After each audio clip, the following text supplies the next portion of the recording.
Bonsoir. Bonsoir, bonsoir.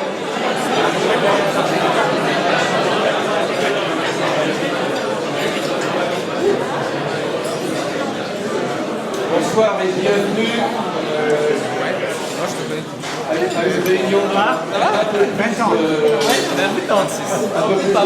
prévue.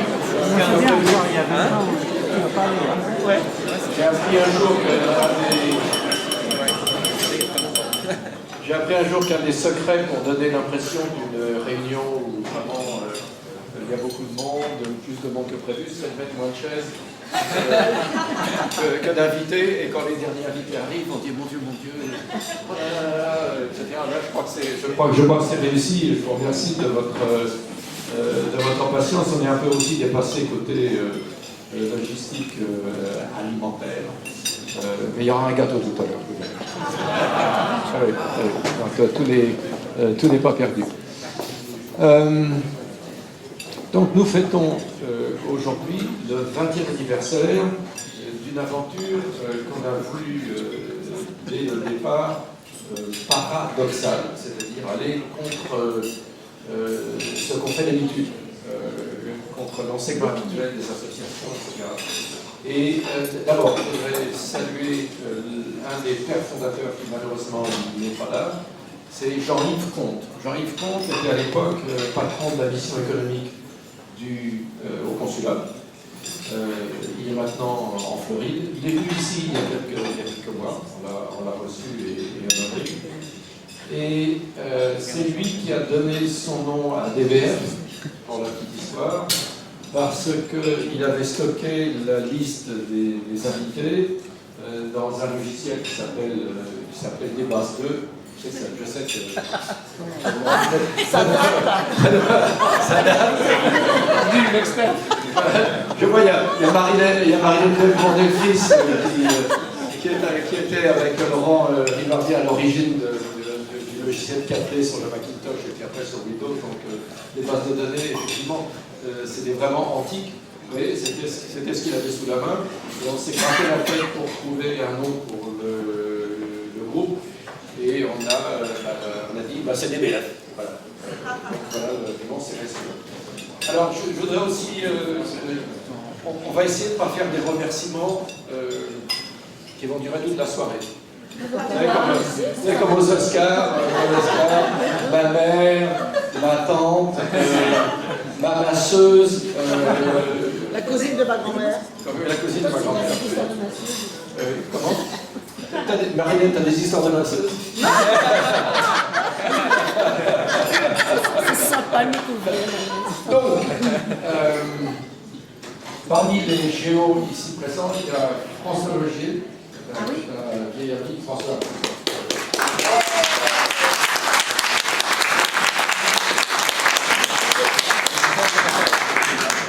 Il y a Éric Audemont.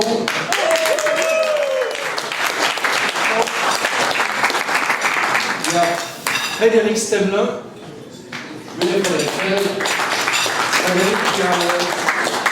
qui a longtemps, avec dévouement, assuré la logistique informatique de la maison. Et on sait bien que ce n'est pas facile et qu'aujourd'hui, sans ça, on n'est rien. Il y a Reza Malekzadeh.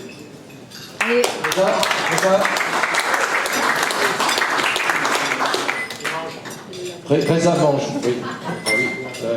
Salut Reza.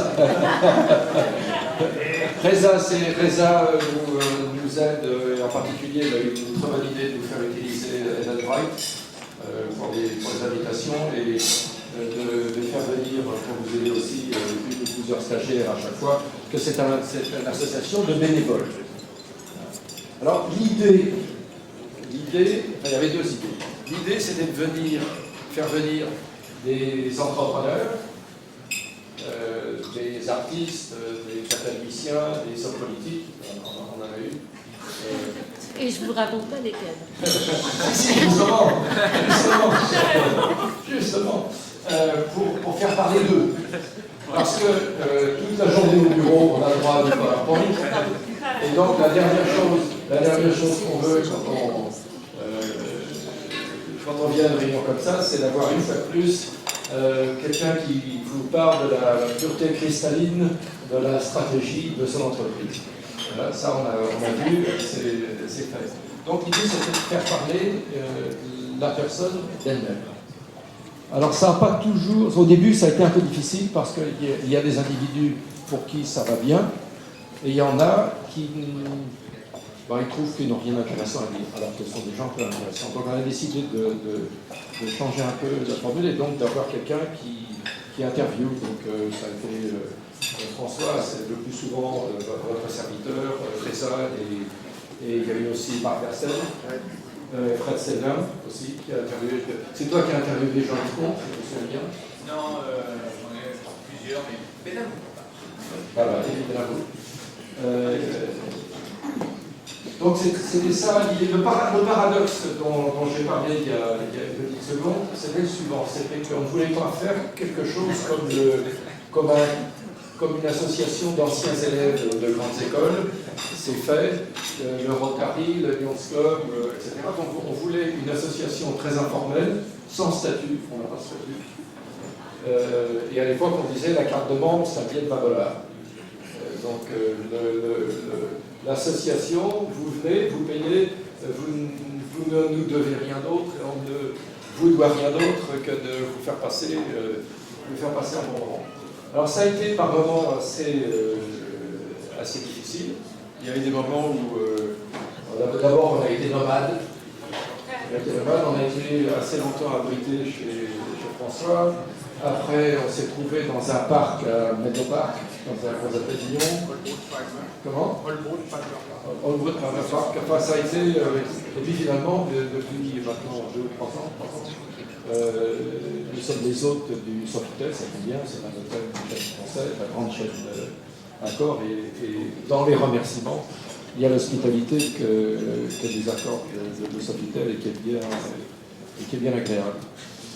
Alors, je voudrais maintenant demander aux invités passés, comme Yves Farrugia, de lever la main, si vous avez été interviewé par l'IDF, et à Jean-Claude Joucois. Il y a quelqu'un là devant qui... Ben, venez devant.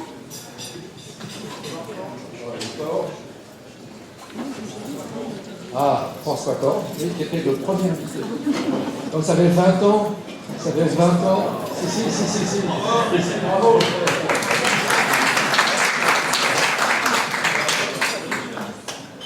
Regarde-moi. Qui d'autre Alain Mitrici, oui, je reconnais Alain Mitrici, bien entendu. Qui a été Il y a Philippe Engelbach, Marianne Desbordes-Fils. C'est lui. Ah oui.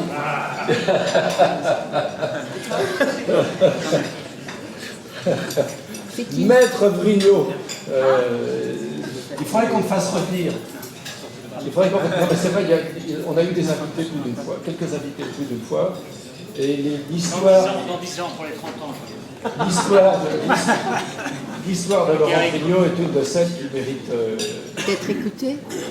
Qui mérite qu'on en parle et qu'on en reparle, parce que tu es en train de préparer l'ouverture d'un restaurant à Long Beach. À Newport Beach. Newport Beach, et ça sera ouvert le 15 août. 15 août. Voilà. Et vous donnez les billets d'avion, je sais pas. Et ça sera un restaurant, nous dit Laurent, qui racontera une histoire française. Et si je me souviens bien, tu as commencé en vendant des lunettes de soleil. En Californie. En Californie, oui. Alors, c'est vraiment l'histoire de Laurent, ça fait partie de... Alors voilà, une des difficultés qu'on a eues avec la formule, c'est que bien souvent, il y a un invité et un d'entre nous, François, moi-même, on lui dit, alors, qu'est-ce qu'il y a de remarquable en vous? Par exemple, on voit non sérieux, on a eu un chef, comment Roland Passot, chef de la folie, et à 18 ans, il était déjà exécutif chef dans un restaurant, ou exécutif sous-chef, enfin vraiment. Et on a dit, mais je lui demande, mais qu'est-ce qu'ils ont vu en vous? Je ne sais pas. c'est la réponse la plus fréquente, c'est que nous avons eu le plaisir d'avoir affaire à des gens qui sont accomplis, mais qui se demandent un peu comment, se demandent honnêtement, qu'est-ce qu'il y a d'extraordinaire en eux. Un des grands plaisirs de la formule, c'est de leur faire parler et d'essayer. Alors, là, c'est vraiment très difficile. De temps en temps, dans mes souvenirs, parce qu'on a fait quoi, environ 200 réunions, 10 par an. On a 200. On a eu quelques invités, c'est impossible de les faire parler. Où est-ce que tu as fait des études au lycée Saint-Louis. Et après, j'ai fait l'X. Et t'es sorti en ferrant les 6 heures. Et qu'est-ce que t'as fait après? Je suis rentré à la SNCF.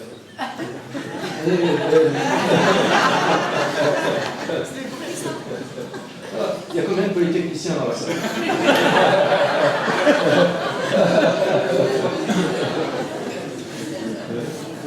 Non, mais quand je dis polytechnicien normalien... oui. Ah ben rien de dans ça, alors là... Il n'y a aucune difficulté. Est-ce qu'un des invités passés a une anecdote à nous faire partager? Par exemple, un mauvais souvenir ou un bon souvenir de la présence. Un mauvais souvenir, hein, c'est possible. Non? Moi, j'ai un bon souvenir, je vais vous dire, j'en ai quelques-uns. Un bon souvenir, c'est un jeune homme de 24 ans, parachuté par Jean-Claude Decaux. Parce que bon, on a eu Dominique Strauss-Kahn.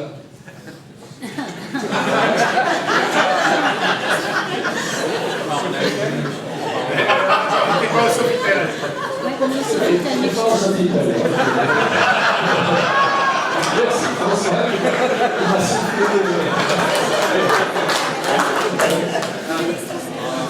Et à cette occasion-là, on a commis une bourde. Sur le site, à la limite, on ne présente pas Dominique Strauss-Kahn. Et donc, il y a des gens qui ont conclu qu'on ne présentait pas Dominique Strauss-Kahn. Et tout l'entourage des porte-cotons du ministre était furieux, parce que vous avez dit qu'on le présente.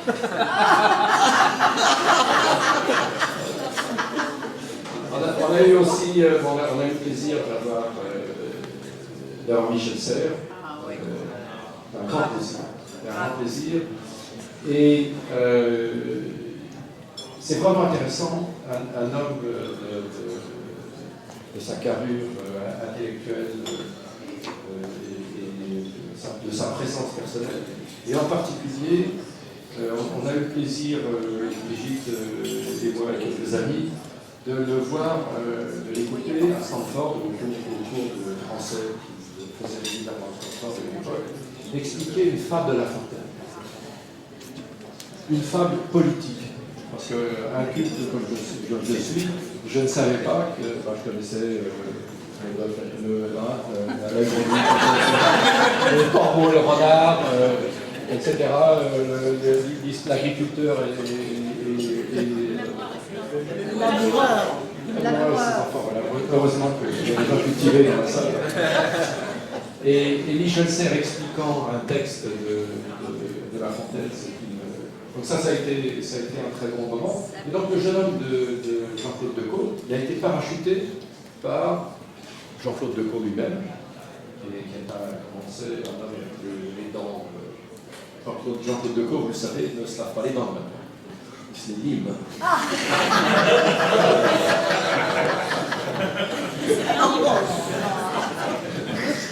Et donc, c'est pas vrai.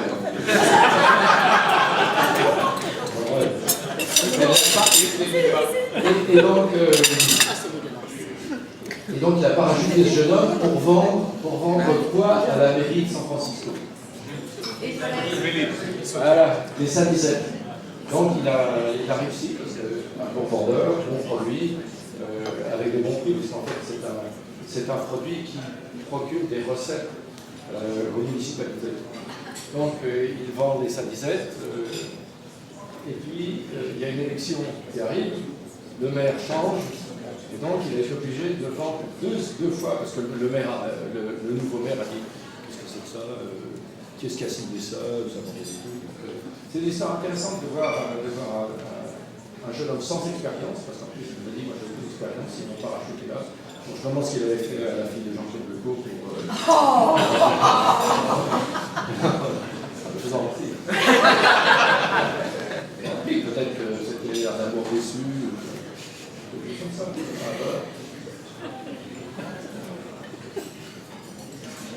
Voilà.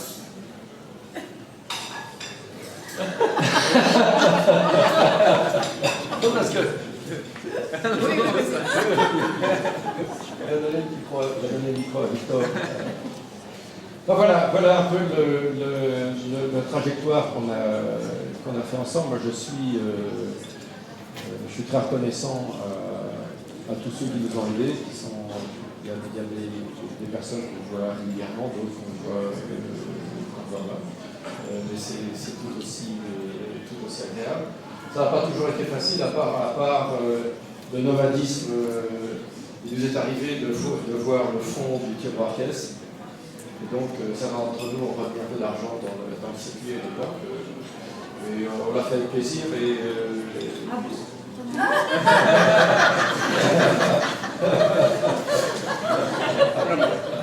Ça y est, ce soir, je vais dormir sur le sofa. Il n'y a pas de Donc, alors, certains d'entre nous, j'ai dit certains d'entre nous, je ne sais pas qui, on a mis un peu d'argent dans la caisse. Je vais passer maintenant le micro à François qui va nous raconter un peu son histoire. vécu de ces 20 ans de BBF. Je n'aurais pas grand-chose à rajouter. Une chose, c'est que Jean-Louis, je crois, fait partie de ces gens qui ne parlent pas d'eux et ne prennent pas le crédit pour les choses qu'ils ont faites. Je pense que nous sommes tous réunis ce soir pour célébrer ces 20 ans. Nous aurions beaucoup de gens à remercier. Nous avons tous beaucoup de gens qui sont dans cette pièce, qui sont simplement venus régulièrement, qui nous ont soutenus. Beaucoup de gens qui ont tiré cette charrette, qui ont organisé les choses, qui ont aidé à ce que cette organisation dure aussi longtemps qu'elle l'a fait, qu'elle continue à fonctionner pendant de nombreuses années. Il y a une chose qu'on ne peut pas quantifier et qui était à mon avis la chose la plus importante dans le succès de DBF, c'est l'optimisme qu'a amené Jean-Louis à cette organisation. Parce que je me souviens très bien être assis autour d'une table avec 3 autres gars et on parlait de ce concept, on parlait de trouver des Français et des francophones qui, dans cette région fort généreuse pour nous tous, auraient bien réussi.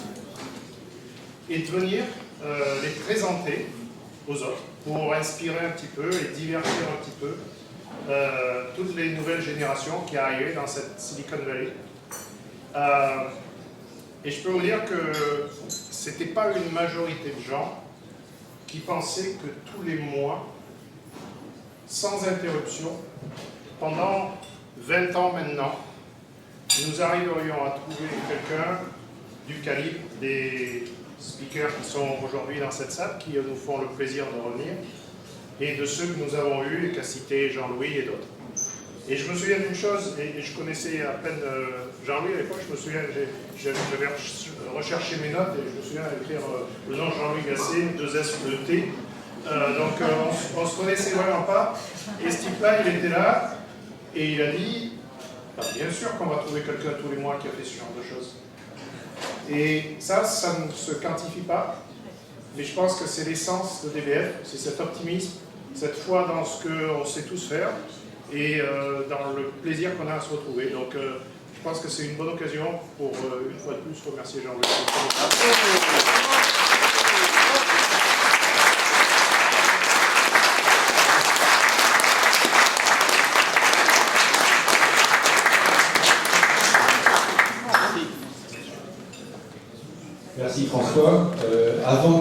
avant que j'oublie. Il y a dans la salle Miguel Cobo, Miguel, qui est un vice-président des programmes stratégiques et d'innovation chez Ericsson, et qui va avoir un groupe de visiteurs de Bretagne. De Bretagne.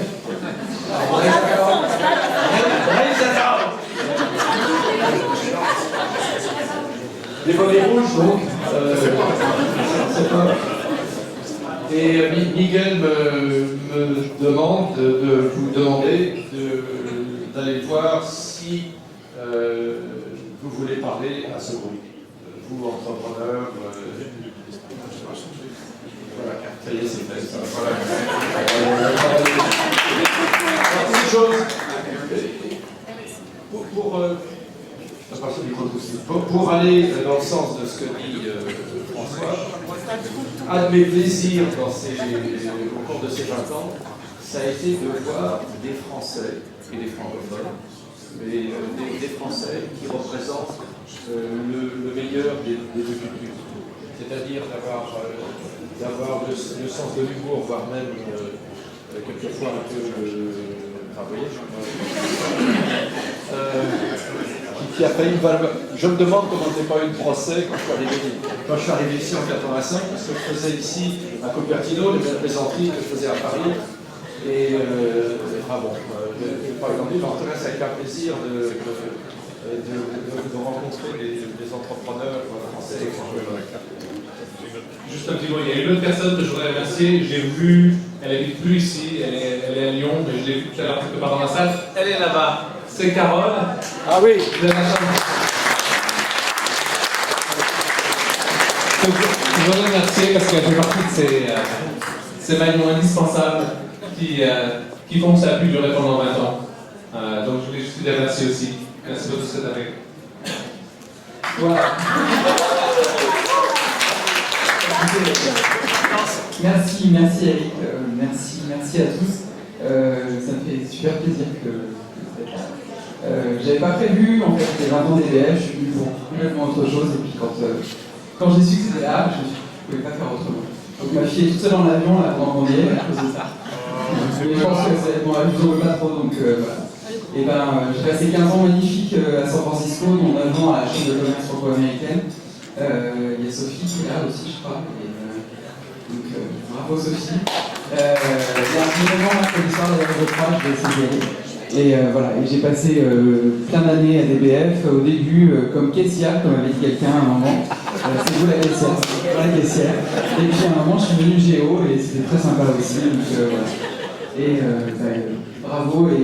bravo pour ces 20 ans. Moi, j'étais là au début. J'ai rencontré plein de gens grâce à DBF et je suis très très content. Voilà.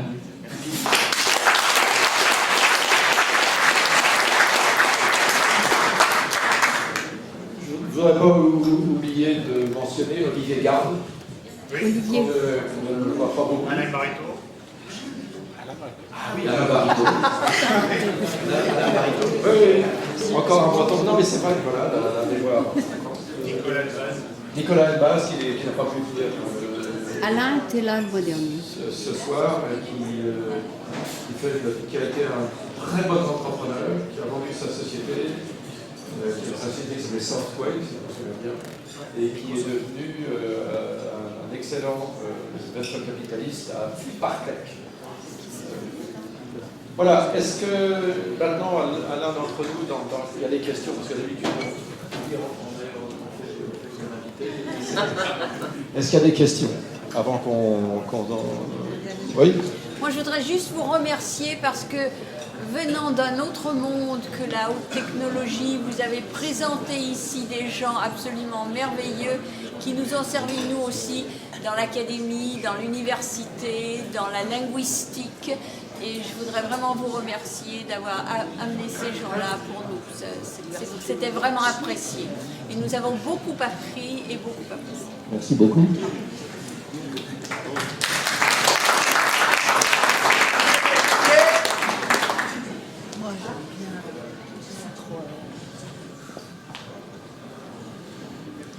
Où est-ce que le conseil se réunit? Où est-ce que le conseil se réunit en ce moment, depuis maintenant quelques années, c'est un vendredi quand ça nous chante à Oscaria, à Palo Alto.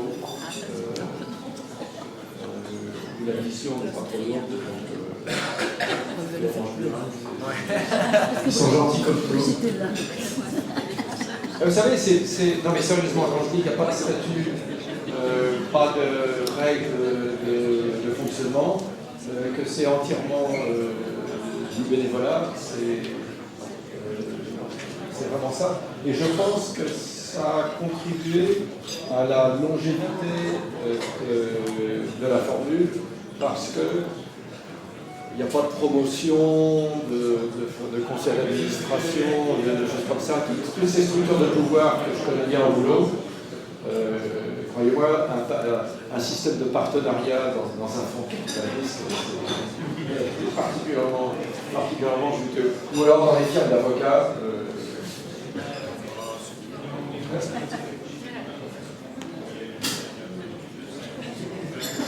Une fois, deux fois, trois fois, mais merci beaucoup d'être avec nous pour cette